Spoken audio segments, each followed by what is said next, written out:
Hey guys, it's Sunday reading day, and I'm going to be reading from True Ghost Stories by Hereward, Carrington. I'll be right back.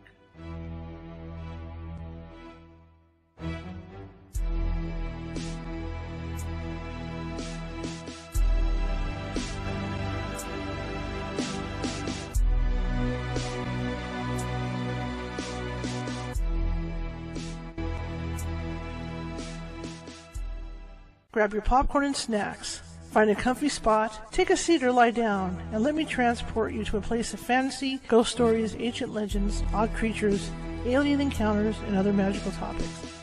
You may even decide to join the conversation. From faraway lands to your own backyard, with a small dash of pixie dust, turn out the lights and open your minds. The journey is about to begin. How is everybody doing, especially in California, on this windy, wet, rainy night? This day has been insane. Well, not really. The first part of the day looked great. It was all sunny. It fooled you. It was kind of like the eye of the hurricane. It was all sunny this morning. Everything looked marvy. The birds were singing. And then this afternoon, all hell literally broke loose here in California. We get storms, but last year we had bad storms, but not like this. We were 50, 60 mile an hour winds. It's just craziness. And please bear with me because the internet is still doing weird things and the power. So I may lose power yet again today. I've lost power 3 times today. I had to go out and get some dinner, because the power was out. Of course, nothing cookable. So it took me a while to get dinner. McDonald's is closed. Had to go to several extra blocks to Carl's Jr. But it was so windy today that when I stepped out front, wind almost had the nerve to blow my hat away. I haven't even introduced myself yet. My name's Charlotte. I'm going to be your host for the next hour or so. I just feel talkative because of today. My adventures out in the wind today. And all my garbage cans were down. I still have Christmas stuff out front, and stuff was getting thrown around. My backyard actually did pretty good. My backyard is usually the one that floods. And then my gate was open. The wind blew my gate open, and I had a lock on the gate. That's what made it interesting. I had a lock on the gate, and it still blew open. So I had to go back into the house and get some get some concrete blocks and block the back of the gate to keep that shut. And then my front door, it tends to open, so I had to put something against that to keep that shut. It was insane, really insane. I've never been out in winds like that. All the years I used to walk home from school and all that, never have I experienced any kind of winds like that. I was out in there just to go get my dinner and come back. And I was tempted to go even over to the dollar store because I've got 3 lanterns. I needed some extra batteries, but I didn't even do that.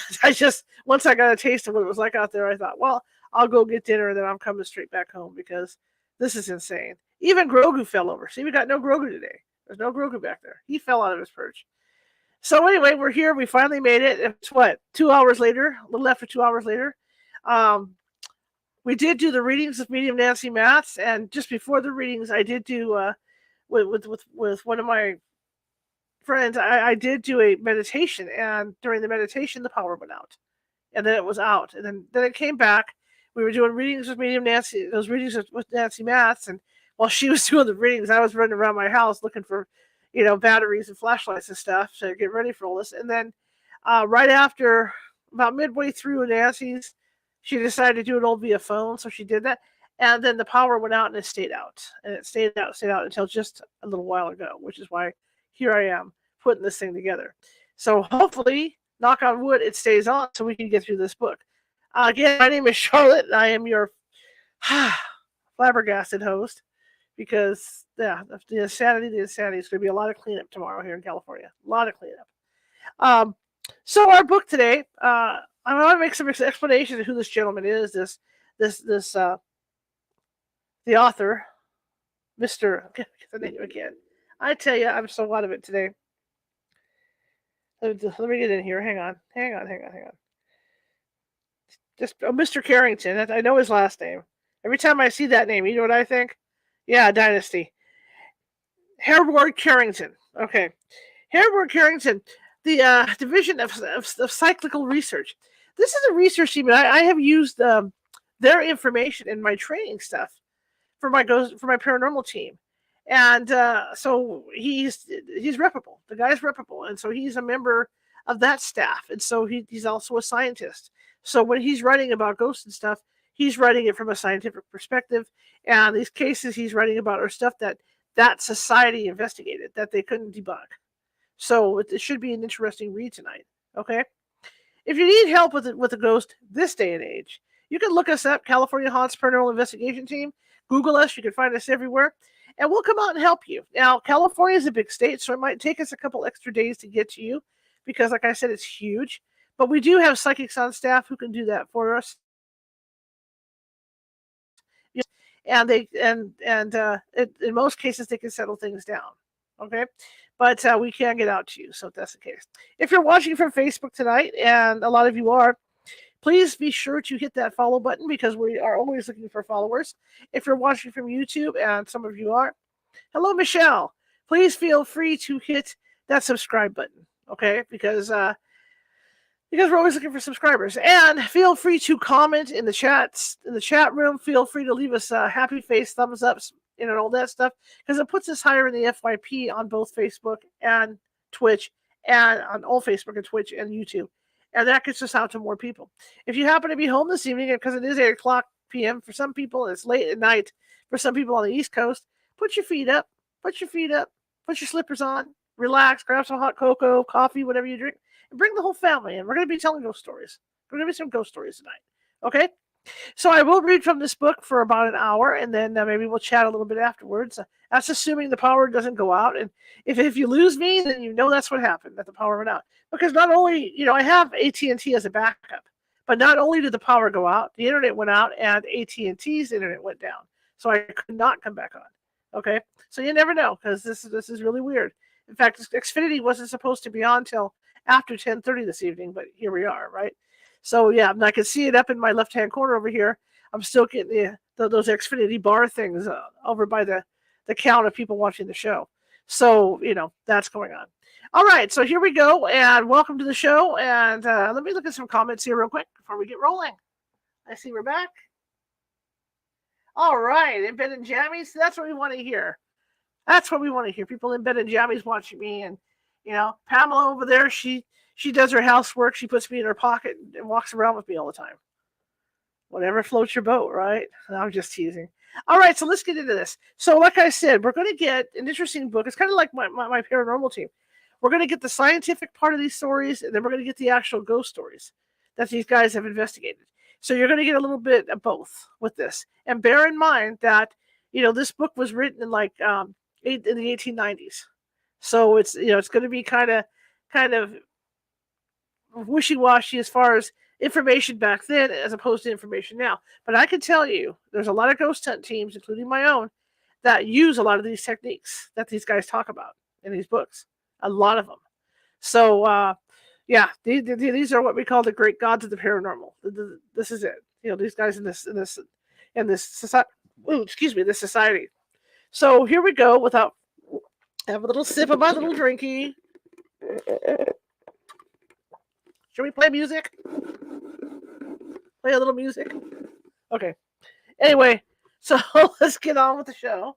Shall we? Let me take one more look at these things. Okay.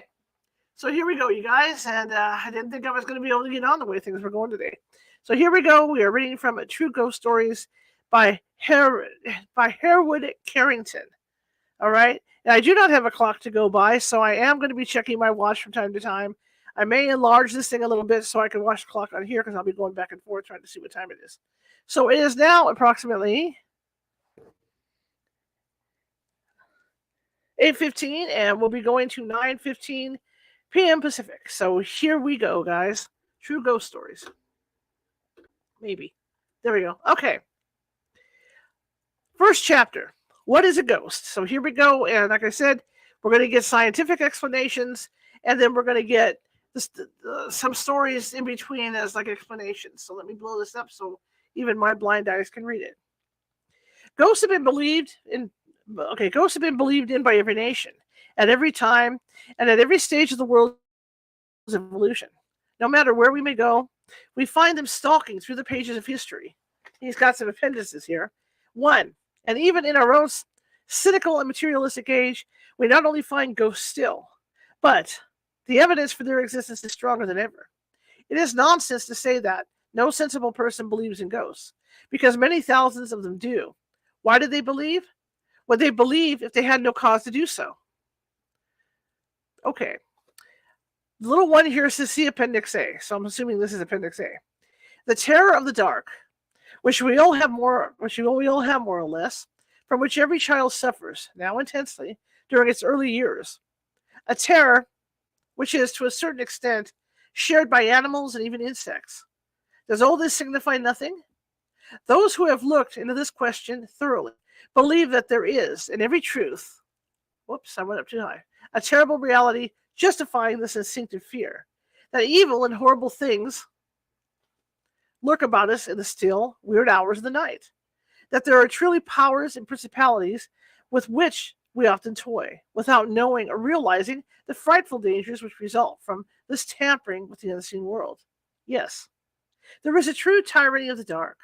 Phenomena and ghostly manifestations take place in darkness which would never occur in the light, and which cease when the light is struck.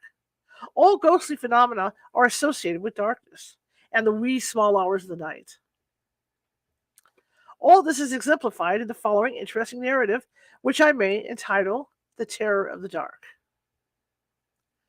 Quote, all my life, I've been afraid of the dark, said an acquaintance to me the other day, when we were discussing cyclical matters. I know that it's childish, he continued, and I ought to have outgrown it years ago, but, as a matter of fact, I haven't. After all, isn't there some reason for fears that we all feel, more or less, at that time? Doesn't the Bible speak of the terrors of the dark?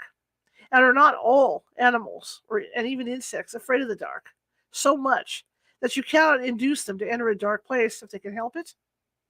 Light not only enables you to see what is around you, but it acts in a certain positive manner over the powers of darkness, whatever they are, and prevents their operation. All spirit mediums will tell you that materialization and manifestation of that character cannot take place in the light. It prevents their occurrence. So, after all, as I said, isn't there some reasonable ground for one's fear at such times? I said nothing, but gazed into the fire. After all, were not his arguments somewhat impressive? But, continued my friend, it is not altogether because of these speculative reasons that I fear the dark. It is because of a terrible experience I once had, and which has left me terror-struck ever since, whenever I am left without light even for an instant. I'll tell you the story and let you judge for yourself. It was several years ago, in an old house we rented at the time, and from which we removed soon after the event I am about to relate. I was afraid of the dark, even then, and always left the nightlight on, burning by the side of my bed when I went to sleep. One night I woke up, feeling the springs of the bed on which I was lying vibrate in a peculiar manner, impossible to describe. Looking up, I saw, standing by the side of my bed, a young man dressed in rags, having a face ghastly white, and showing every indication of dissipation. He was regarding me intently. I shall never forget the shock I received on beholding that figure. Not only because of the unexpected appearance, but because of the fact that I could perceive the opposite wall and furniture through the body. I knew at once that I beheld a spirit, and my blood ran cold at the thought. What I had dreaded all my life was at last fulfilled. My next thought was, I'm so glad the nightlight is burning. What should I do if I were in darkness? As though the form read my thoughts, and was intent on torturing me to the limit of endurance, it leaned over, and the next instant had snuffed out the candle. The phantom and I were alone in the black darkness. Words cannot describe my feelings at that instant. The blood froze in my veins, and the tongue clave to the roof of my mouth. I tried to speak, but could not. I only held out one hand as if to ward off the awful presence by pressing it away. The next instant, I felt the bedclothes gently turned down on the farther side of the bed and partly pulled off me. The springs of the bed were depressed, and I knew that the fearsome visitor was crawling into bed. It would lie down by my side, perhaps touch me, perhaps, who could tell? The agony of mind I experienced in those few moments I shall never forget. My only wonder is that my reason did not give way. Then a curious thing happened. Even in the state of mind as I was then, I could perceive that the bed was gradually rising up again into the normal position. The weight upon it was growing less and less. Finally, it was again level, and I felt the bedclothes carefully replaced over me. The phantom had withdrawn. For hours I lay awake, not daring to move. After what seemed a century, the first faint shafts of light fell across the room, welcoming the morning. Finally, glorious day broke. Glorious light, hateful darkness. Cannot you see why I hate it so? But, fortunately, this evil and horrible sight of Ghostland is not universal. Ghosts do not always present themselves as so formidable and gruesome. Some of them prove helpful. Others seem to wish to right a wrong. Some even seem to have a sense of humor. So there are all sorts of ghosts, just as there are all sorts of people. And the variety is just as great in the one case as in the other. What is a ghost? But after all, what is a ghost? What do we mean by this? Where do ghosts live and how? What do they do with themselves? How do they manifest? Why do they return? These are some of the questions which the average man asks himself, unless he totally disbelieves in them. Most men, it is true, disbelieve in ghosts, unless they have had some experience to convince them to the contrary. Yet, after all, why should they? As Mr. W.T. Sneed once remarked, real ghost stories. How can there be real ghost stories when there are no real ghosts? But, are there no real ghosts? You may not have seen one, but it does not follow that therefore they do not exist. How many of us have seen the microbe that kills? There are at least as many persons who testify that they have seen apparitions as there are men of science who have examined the microbe. You and I, who have seen neither, must perforce take the testimony of others. The evidence for the microbe may be conclusive. The evidence as to apparitions may be worthless. But in both cases, it is a case of testimony, not a personal experience. The average conception of a ghost is probably somewhat as follows. That it is a thin, tall figure, wrapped in a sheet, walking about the house, clanking chains behind it, and scaring out of its wits anyone who sees it. According to this view, a ghost must be as material and substantial a thing as a buzzsaw or a lapdog, and exists just as fully in space. Such, however, it is not the conception of the ghost which modern science entertains. Many investigators who have examined this question closely have come to the conclusion that ghosts do actually exist. But when we come to the more troublesome question, what are they? We are met at once with difficulties and disagreements. The recent scientific theories and explanations of the subject are complex and subtle, and necessitate a certain preliminary knowledge on the part of the student in order for him to understand them. I shall explain as briefly and clearly as possible exactly what these theories are. For the moment, I wish to speak, first of all, of the history of psychic investigation, and particularly that portion of it which deals with apparitions or ghost hunting. Now remember, this is the late 1800s, you guys. Historic investigations. Here and there, serious investigators have always existed. In the 16th century, Dr. Glanville pursued this study with such genius and patience. Dr. Johnson also was a firm believer in the reality of ghosts. Sir Walter Scott and others of his time were investigators. The famous Dr. Perrier wrote a treatise of apparitions. And similar investigations have been continued up to the present day. The first and organized and systematic attempt to solve the problem and to find out exactly what ghosts are, however, was made by the Society of Psychical Research, SPR, in 1882. Practically all the investigations which have been carried on since then have led to important results. Soon after the above-mentioned society was founded, a material began to be collected. and material began to be collected, it was found that many cases had to do with haunted houses, many with apparitions, but the greater number of them hinged around the one point, the coincidence of apparition within the death of a person is represented. An apparition of a certain person would be seen in London, let us say, and some hours later a telegram would arrive conveying the news that this person had just been killed. When the time was compared, it was found to agree exactly, the hour of the death and that of the apparition tallying to the minute. Chance, you say? Perhaps so. One case of this character might be explained in such manner. But could 50? Could 100? It became a question of statistics, of figures. These alone could answer our question. Before considering these, however, let us give you a few examples of cases of death coincidences, so that the reader may see the character of the evidence presented. He may then appreciate the value of great mass of such evidence when published in extenso. Okay, make sure my audio is working. Do I have good audio, you guys? Just want to make sure the audio is working. Okay, just checking. I've done this whole show with no audio before. Okay, all right, here we go. Death coincidences. Quick drink. It's iced tea, guys. Okay. Caffeine. The first case we take is from M. Flammarion's book, The Unknown, page 108, as it follows. My mother, who lived in Burgundy, heard one Tuesday, between 9 and 10 o'clock, the door of the bedroom open and close violently. At the same time, she heard herself called twice. Lucy, Lucy. The following Tuesday, she heard that her Uncle Clementon, who had always had a great affection for her, had died that Tuesday morning, precisely between 9 and 10 o'clock.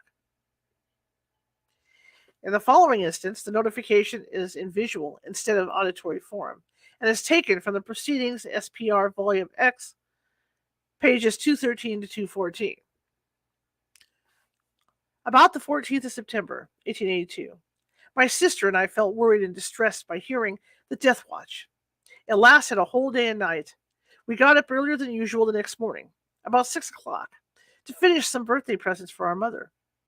As my sister and I were working and talking together, I looked up and saw our young acquaintance standing in front of me and looking at us.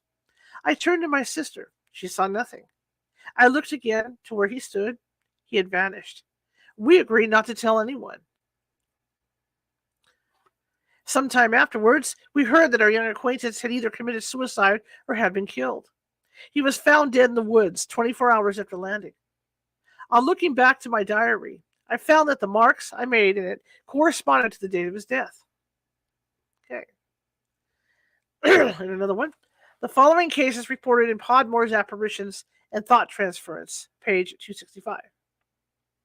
The first Thursday of April, 1881, while sitting at tea with my back to the window and talking with my wife in the usual way, I plainly heard a rap at the window, and, looking around, I said to my wife, "Why, there's my grandmother," and went to the door, but could not see anyone. And still feeling sure it was my grandmother, and knowing that, though 83 years of age, she was very active and fond of a joke, I went round the house, but could not see anyone. My wife did not hear it. On the following Saturday, I had news that my grandmother died in Yorkshire about half an hour before the time I heard the rapping. The last time I saw her alive, I promised, if well, I would attend her funeral. That was some 2 years before. I was in good health and had no trouble, age 26 years old. I did not know that my grandmother was ill. Okay. Reverend Matthew Frost. Mrs. Frost writes, I beg to certify that I perfectly remember all of the circumstances my husband has named, but I heard and saw nothing myself. Okay. So the following case is from Phantasms of the Living, Volume 2, page 50. On February 26, 1850, I was awake, for I was to go to my sister-in-law, and visiting was then an event for me. About 2 o'clock in the morning, my brother walked into our room, my sister's, and stood beside my bed. I called to her. Here is He was at the time quartered at Paisley, and a mail car from Belfast passed about that hour, not more than a mile from our village. He looked down on me on us most lovingly and kindly, and waved his hand, and he was gone. I recollect it all as if it were only last night it occurred, and my feeling of astonishment, not at his coming into the room at all, but where he could have gone. At that very hour, he died. Mr. Gurney writes, "We have confirmed the date of death in the Army list, and find from a newspaper notice that the death took place in the early morning and was extremely sudden. Cases such as the above could be multiplied into the hundreds, but it's not necessary. For our present purposes, the above samples will at least serve to show the character of these death coincidences, and how accurate and how numerous they often are. Are they due to chance? The cause of death coincidences. The cases of death coincidence came in so thick and so fast that, sometime after its foundation, the Society for Cyclical Research published an enormous book in 2 volumes called Phantasms of the Living, which contained some 702 cases of this character. The possibility of chance coincidence was very carefully worked out, and it was ascertained that the number of collected cases was many thousand times more numerous than chance alone could be supposed to account for. A connection of some sort was thought to be proved. But objections at once began to be heard. In order to prove your point, you must collect a greater number of cases than this. You must get more facts before we can consider your point proved. So the investigators again set to work and carried on a far more extensive investigation in several countries, covering a period of several years. The results were the same. After collecting some 30,000 cases and calculating the number of death coincidences contained in this manner, it was again proved, and most conclusively, that the number of coincidences was far more numerous than could be accounted for by any theory of chance. Professor Sidgwick's committee, therefore, signed the following joint statement as a conclusion of their lengthy report. Quote, "Between deaths and apparitions of the dying person, a connection exists which is not due to chance alone. This we hold as a proved fact." End quote. These are weighty words. They represent an important forward step in our investigation of these involved and complex questions. Something takes place at death, which serves to unite, in some sort of spiritual bond, the dying and the still living relatives of friends. What is this connection, and what may it be supposed to consist? Here's an explanation. For an explanation, we must begin by going back to experimental thought transference. We know that it's possible, under certain conditions, for one person to affect another, otherwise than through the regular avenues of the 5 senses. This telepathic action between mind and mind is now pretty well known, and operates more or less throughout life. By means of this, it is occasionally possible for one person to impress a scene or a picture upon the mind of another, so that the other shall see before him, as if it were in space, a vivid mental picture of the scene in the other's mind. This being so, it seems plausible to suppose that it might be possible to convey the impression or picture of oneself to another, since this may be supposed to be most precise and best known picture we have. Would it not be possible to think of one's own appearance so intently as to cause a mental representation of it to appear before another person, distant, some miles away? Apparently, this has been done many times. Experimental apparitions of this character have frequently been induced. Accounts of a few which will be found in this volume. The picture is mental. In such a case, it is an imaginative creation. It is hallucination, although it is caused or created by another distant mind. It is true, a hallucination. But as it was induced by telepathy, we have for such apparitions the name of telepathic hallucinations. It is this theory of telepathic hallucinations which is invoked to explain many of these cases of death coincidences, or apparitions of the dying. The following types of experimental apparitions are good examples of this ability to induce a phantasmal form at a distance by willing to do so. Neighbors banging. As to the nature of this figure, There is as yet no unanimity of opinion. Some authorities preferring to believe that such cases represent merely an extension of the power of thought transference known to us. Others, on the contrary, contending that such cases prove the existence and traveling powers of the astral or spiritual body. Of this, however, more later. Here is a case of this nature experienced by the English investigator, the Reverend William Stainton Moses, who corroborates the following account, which is furnished by the agent. One evening, I resolved to appear to Z at some miles' distance. I did not inform him beforehand of the intended experiment, but retired to rest shortly before midnight. My thoughts intently fixed on Z with those rooms and surroundings. I was quite unacquainted. I soon fell asleep and woke next morning unconscious of anything having taken place. On seeing Z a few days afterwards, I inquired, "Did anything happen at your rooms on Saturday night?" "Yes," he replied. "A great deal happened. I had been sitting over the fire with M, smoking and chatting. About 12:30 he rose to leave, and I lit him out myself. I returned to the fire to finish my pipe, when I saw you sitting in the chair just vacated by him. I looked intently at you, and then took up a newspaper to assure myself that I was not dreaming. But laying on it down, I saw you still there. While I gazed without speaking, you faded away." In the case that follows, the initials are only used, but the writer of the account was known to the officers of the SPR, who vouched for the general trustworthiness of the writer. On a certain Sunday evening in November 1881, having been reading of the great power which the human will is capable of exercising, I determined, with the whole force of my being, that I would be present in spirit in the front bedroom of the second floor of a house situated at 22, in which room I just jumped it up.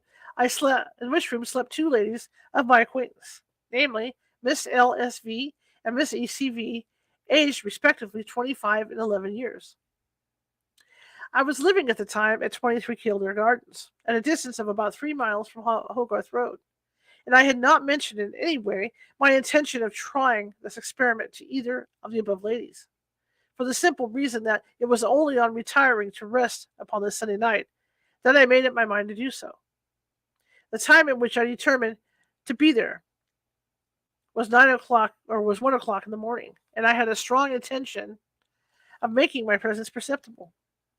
On the following Thursday, I went to see the ladies in question, and, in the course of my conversation, without any allusion to the subject on my part, the elder one told me that on the previous Saturday night she had been much terrified by perceiving me standing by her bedside, and that she screamed when the apparition advanced towards her and awoke her little sister, who also saw me. I asked her if she was awake at the time, and she replied most decidedly in the affirmative.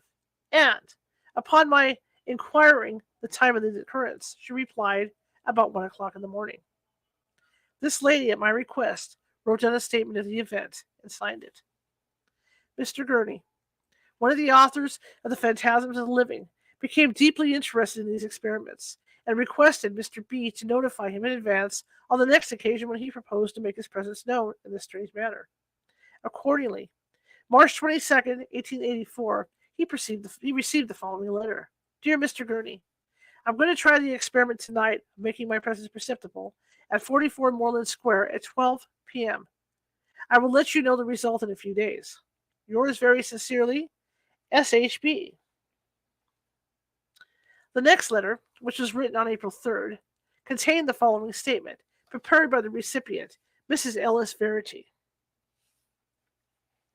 On Saturday night, March 22nd, 1884, at about midnight, I had a distinct impression that Mr. S.H.B. was present in my room, and I distinctly saw him, being quite awake.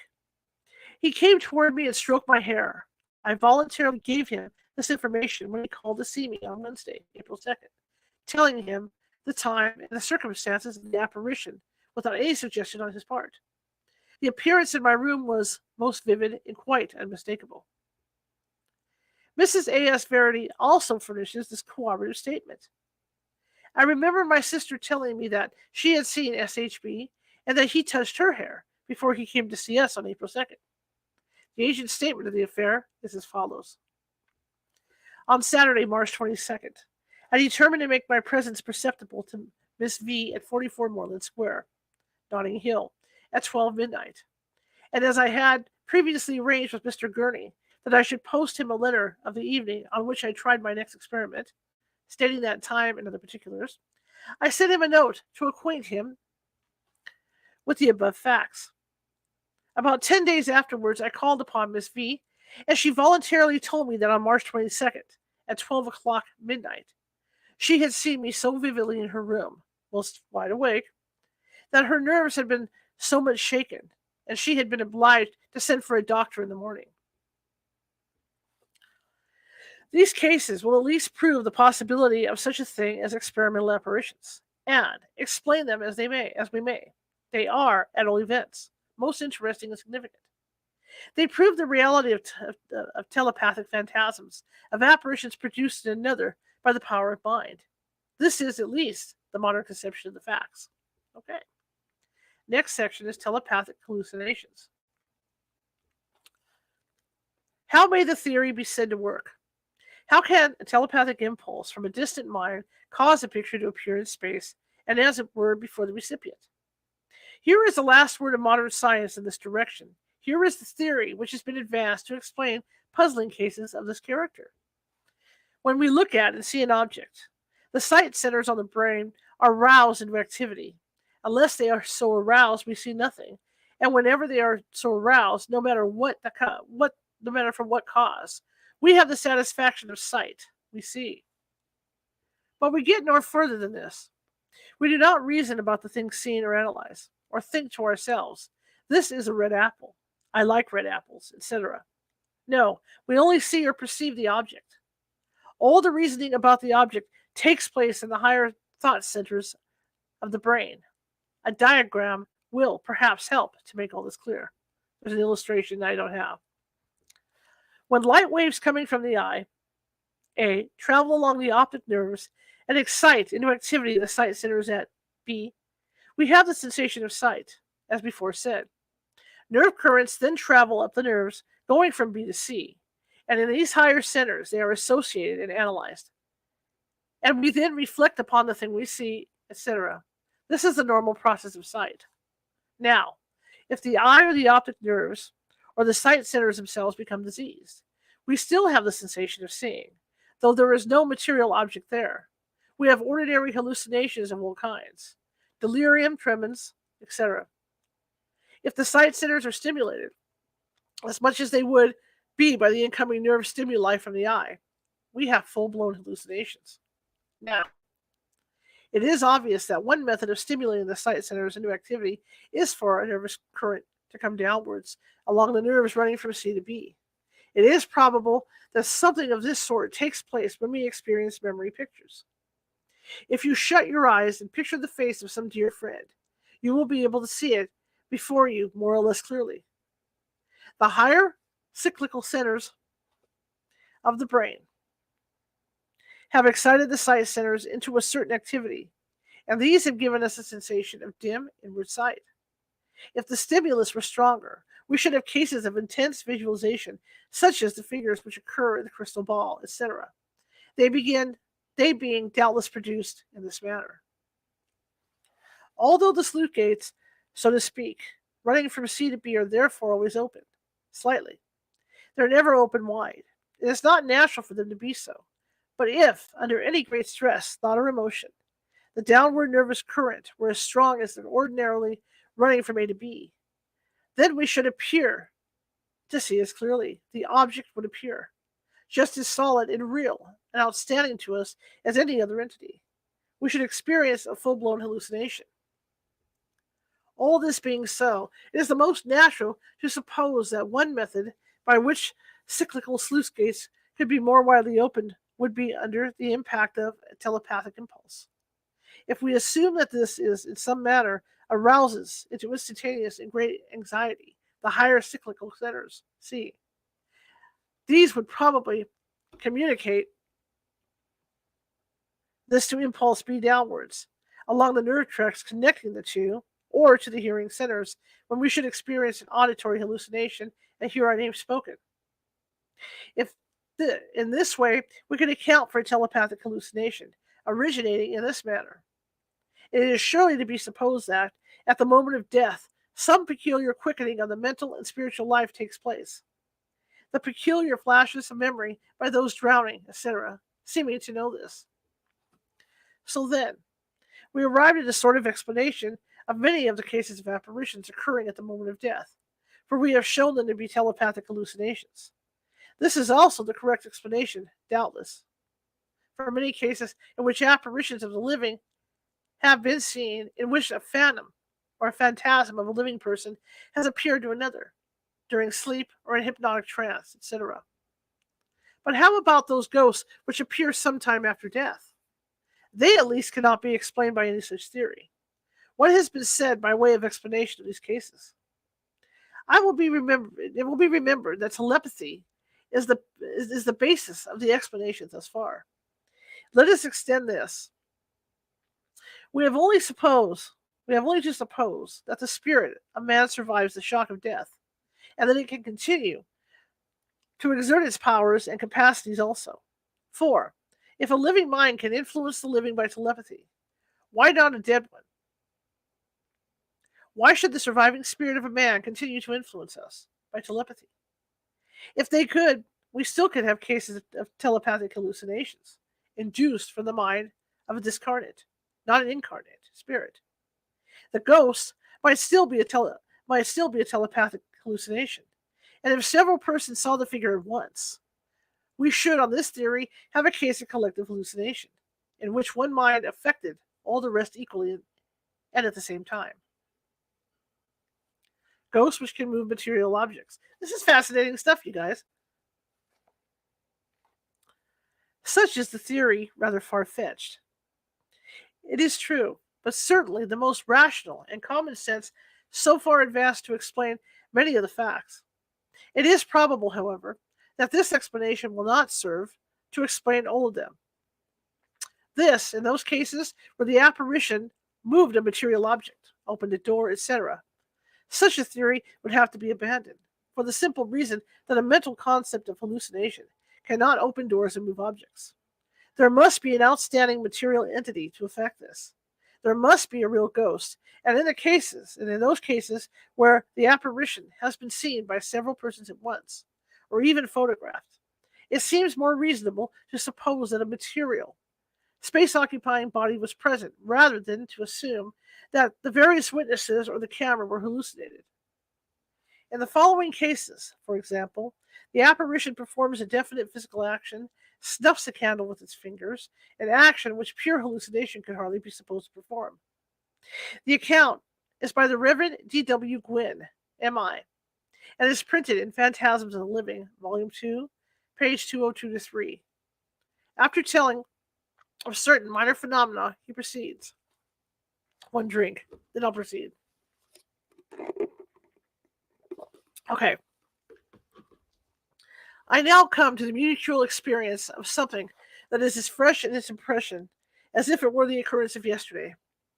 During the night, I became aware of a draped figure passing across the foot of the bed toward the fireplace.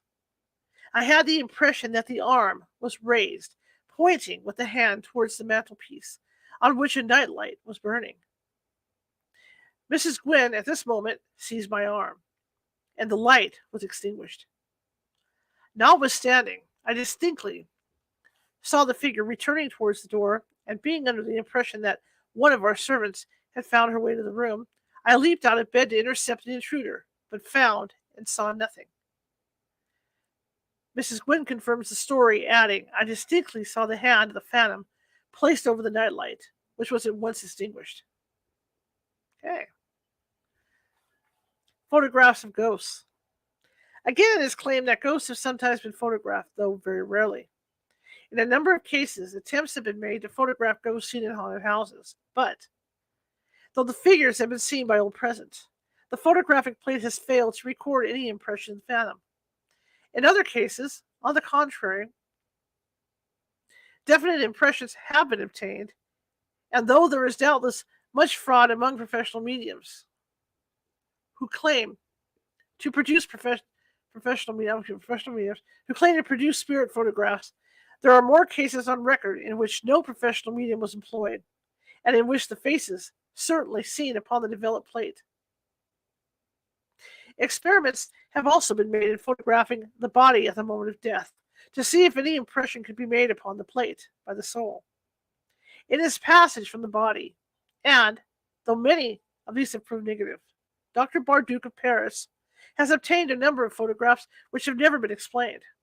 Again, numerous researchers in the region of so-called thought photography have given some basis for the belief that thought may be, under certain conditions, photographed, as for example, in the experiments of Dr.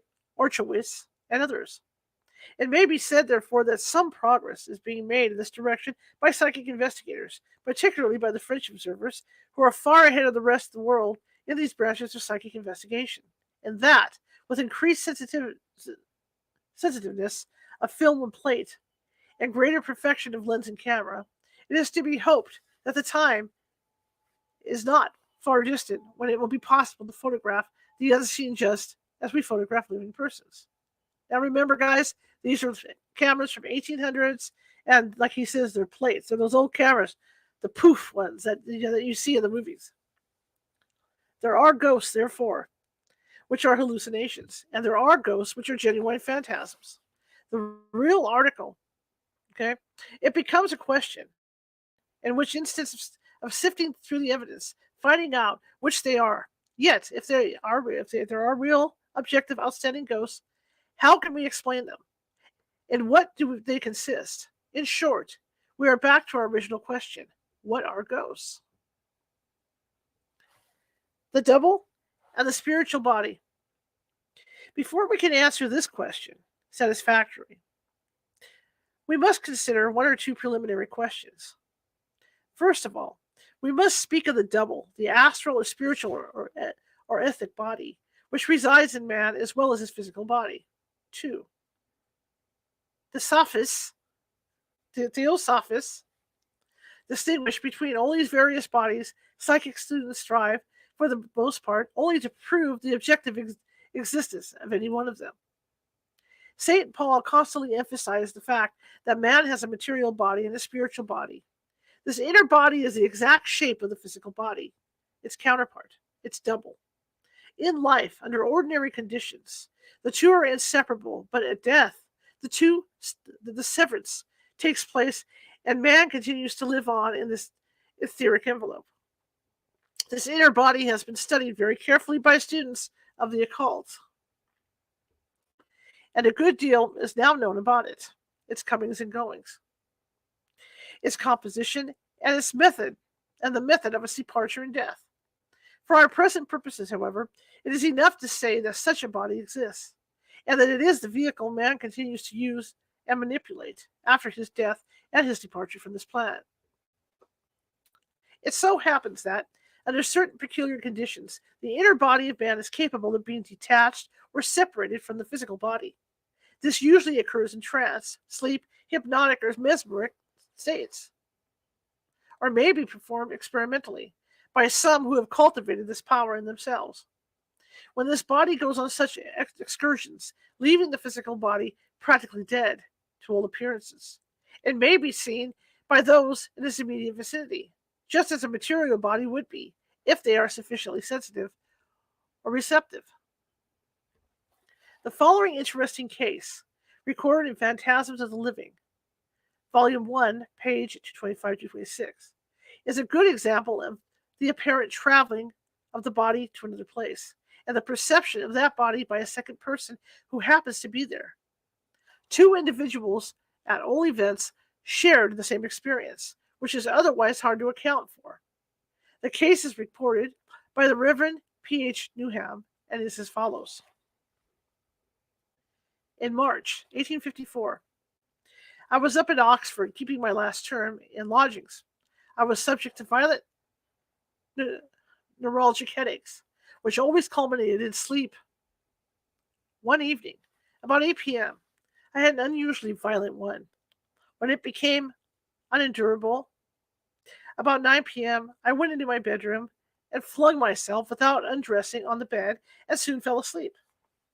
I then had a singularly clear and vivid dream, all the incidents of which are as clear in my memory as ever.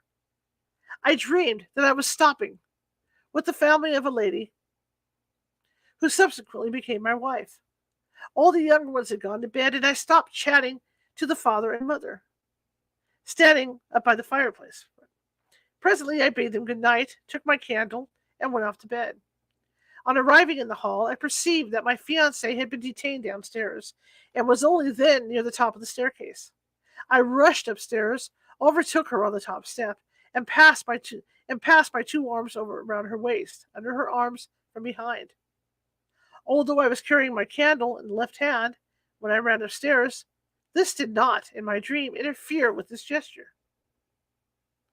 On this I woke, and the clock in the house struck 10 almost immediately afterwards. So strong was the impression of the dream that I wrote a detailed account of it the next morning to my fiancée.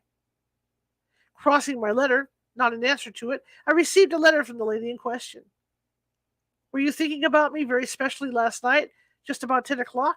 For, as I was going upstairs to bed, I distinctly heard your footsteps on the stairs and felt you put your arms around my waist. Mrs. Needham wrote to a confirmation of this account, which was also published. What happens at the moment of death? In all these cases, of course, the psychic body of the subject returns and reanimates the physical body, for if it did not do so, death would take place. When death does actually take place, this is what occurs, and psychics and clairvoyants assert that they are able to see and follow this process perfectly, and many of them have described exactly what takes place at the moment of death. The following description, for example, given by Andrew Jackson Davis, is taken from his and after death and the afterlife, page 15 to 16, and is as follows. Suppose the person is now dying. It is to be a rapid death. The feet first grow cold.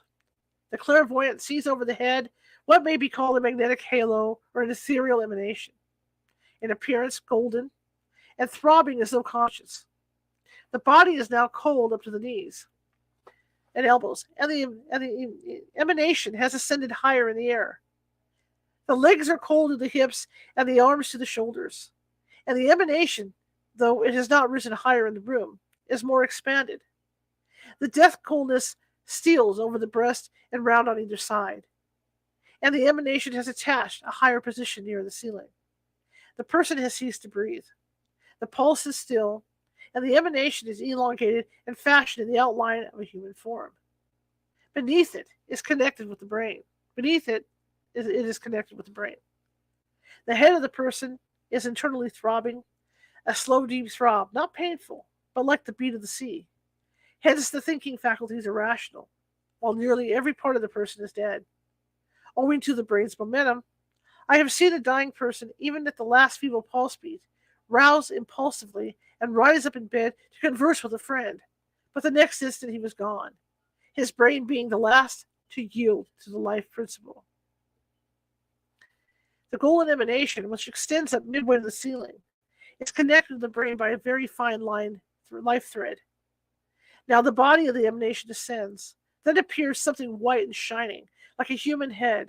Next, in a very few moments, a faint outline of the face divine. Then the fair neck and beautiful shoulders. Then, in rapid succession, come all the parts of the new body down to the feet. A bright shining image, a little smaller than his physical body, but a perfect prototype or reproduction in all except its disfigurements. The fine life thread continues attached to the old brain. The next thing is the withdrawal of the electric principle. When this thread snaps, the spiritual body is free and prepared to accompany its guardians to the summer land. Yes, there is a spiritual body. It is sown in dishonor and raised in brightness. It is doubtless the spiritual body which is the true cause of many apparitions, of many ghost stories. It is the body which is seen by the seen or percipient in many a ghost story. It is this body which removes objects and touches the individuals who sees the ghost. This body is detached at death, as we have seen, and afterwards is free to rove at its own free will. Apparitions of the dead might thus be accounted for, while all those cases of apparitions of the dying, which are with difficulty explained as due to pure telepathy, might also thus find their explanation.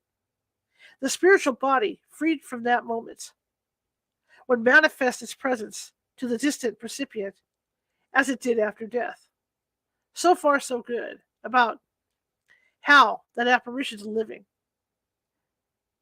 How do we explain those cases in which the apparition of a living person has been seen when the spiritual body is supposedly safely attached to the physical body? Many of them are doubtless cases of telepathy, but in those cases, which seem to demand the presence of a body of some sort, we may suppose that the spiritual body may become detached at times under certain peculiar conditions from the material body from which it inhabits and animates, and can then manifest independently at a distance. The following cases are illustrations, apparently, of this fact, showing us that the etheric body can manifest on occasions at will at a distance from the physical body. How the soul may leave the body. I put out the light and returned, but no sooner had I done this than I could feel a creeping sensation moving up my legs. I got up and lit the gas and went back to bed, with pillows arranged in such a way as to make me comfortable. In a comparatively short time, all circulation ceased in my legs, and they were as cold. Hang on a second. Okay, they were as cold as those of the dead. The creeping sensation began in the lower part of the body, and that also became cold. There was no sensation of pain or even of physical discomfort. I would pinch my legs with my thumb and finger, and there was no feeling of or no indication of blood whatever. I might as well have pinched a piece of rubber, so far as the sensation produced was concerned. As the movement continued upward, all at once there came a flashing of lights in my eyes and a ringing in my ears. And it seemed for an instant as though I had become unconscious. When I came out of this state, I seemed to be walking in the air. No words can describe the exhilaration and freedom that I experienced. At no time in my life had my mind been so clear and so free. Just then, I thought of a friend who was more than 1,000 miles distant. Then I seemed to be traveling with great rapidity through the atmosphere about me. Everything was light, and yet it was not the light of the day or the sun, but I might say a peculiar light of its own, such as I have never known. It could not have been a minute after that I thought of my friends, before I was conscious of standing in a room where the gas jets were turned up, and my friend was standing with his back toward me, but, suddenly turning and seeing me, said, "What in the world are you doing here? I thought you were in Florida." And he started to come toward me. When I heard the words distinctly, I was unable to answer. An instant later, I was gone. And the consciousness of the memorable things that transpired that memorable night has never been forgotten. I seemed to leave the earth and everything pertaining to it and enter a condition of life of which it was absolutely impossible to give here any thought I had concerning it, because there was no correspondence to anything I had ever seen or heard or known of it in any way. The wonder and the joy of it was unspeakable, and I can readily understand now what Paul meant when he said, "I knew a man, whether in the body or out of it, I know not, who was caught up to the third heaven, and saw things which it is not possible to utter." In this latter experience, there was neither consciousness of time nor of space. In fact, it can be described as more of a consciousness of elastic feeling than anything else. It came to me after a time that I could stay there if I so desired. But with that thought came also the consciousness of the friends on earth and the duties they required of me. The desire to stay was intense, but in my mind I clearly reasoned over it, whether I should gratify my desire and return to my work on earth. 4 times my thought and reason told me that my duties required me to return, But I was so dissatisfied with each conclusion that I finally said, now I will think and reason this matter out once more, and whatever conclusion I reach, I will abide by. I reached the same conclusion and had not much more than reached it when I became conscious of being in a room and looking down on a body propped up in bed, which I recognized as my own. I could not tell what strange feelings came over me. This body, to all intents and purposes, looked to be dead. There was no indication of life about it, and yet here I was apart from the body, with my mind perfectly clear and alert, and the consciousness of another body to which matter of any kind offered no resistance. After what might have been a minute or two, looking at the body, I began to try and control it, and in some very short time, all sense of separation from the physical body ceased, and I was only conscious of a directed effort toward this use. After what seemed to be quite a long time, I was able to move, got up from the bed, dressed myself, and went down to breakfast. I may add that the friend referred to as having been seen by me that night was also distinctly conscious of my presence and made the explanation mentioned. We both wrote the next day relating the experience of the night, and the letters corroborating the incident crossed in the post. Such strange things certainly tend to prove that the human spirit can leave its body and rove abroad at times. And if this is the case, it shows us that our body is far more detachable than we usually suppose, and hence that it can probably continue to exist after the death of the physical body, when it is detached altogether. Once this is proved, all objection to the reality and existence of the objective ghosts will have been done away with. Theories of haunted houses. If we grant that certain houses may be haunted, in the sense that they may be the centers of influences and forces, as yet unseen of unknown, the question is how to explain such cases. What hypotheses can we advance to explain cases of haunted houses which will recognize the reality of the phantoms witnessed therein, and attempt to explain them as rationally as possible? 4 main theories have been advanced by way of explanation, which I shall briefly outline. 1. There is the theory that the figures seen in houses of this nature are genuine, outstanding entities, real beings, which are just as real, though less solid and tangible, as any of the living inhabitants of the house. This is, of course, the popular conception of the ghosts seen in haunted houses, and it must be admitted that such a theory covers and explains the facts more completely and fully than any other. There are also many facts telling in its favor. For instance, when 2 persons see a figure from different angles or viewpoints, and one describes it in profile, while the other describes it as presenting a full face likeness, and if this is the angle in each case from which a real figure would naturally be seen, this surely seems to indicate that a solid form of one sort was present. Again, when 3 or 4 or more people see a figure at the same time, it is surely a strain upon our credulity to believe that the number of persons were similarly hallucinated at precisely the same time and in the same manner, and easier to believe that they all saw a figure at the same time, though in differing degrees of vividness and detail. Thirdly, we have evidence from photography. In some instances, these figures have been photographed, and though there is doubtless much fraud in this connection, there is evidence that, in certain cases, genuine photographs of this nature have been taken. This is discussed elsewhere in this volume, however. Fourthly, we have the behavior of animals in haunted houses. They often appear to see figures visible or invisible to others present at the time, bark at them, rub against them, stare at them, act as though terrified at what they see, etc. This will be noticed in many of the stories and can be explained only with difficulty if we are to believe that the figures seen are merely hallucinations. All right, guys, we're going to stop there. Next section is the ghosts of animals, so we're going to be getting into that. I'm glad you guys stuck with me. I'm real excited to have you guys for everyone that stuck with me to listen to this. I really appreciate it. I think this is cool because it's looking at scientific explanations for this stuff as well as psychic explanations. So I think this stuff's pretty cool. Pretty cool. Let me check you out here in comments. Ectoplasm, yeah. The Fox sisters. Yep. So yeah, so we're gonna keep reading this book, and well, thank you, Michelle. Michelle, that goes for merely for becoming a yeah. There's always going to be people. There's always going to be scientists.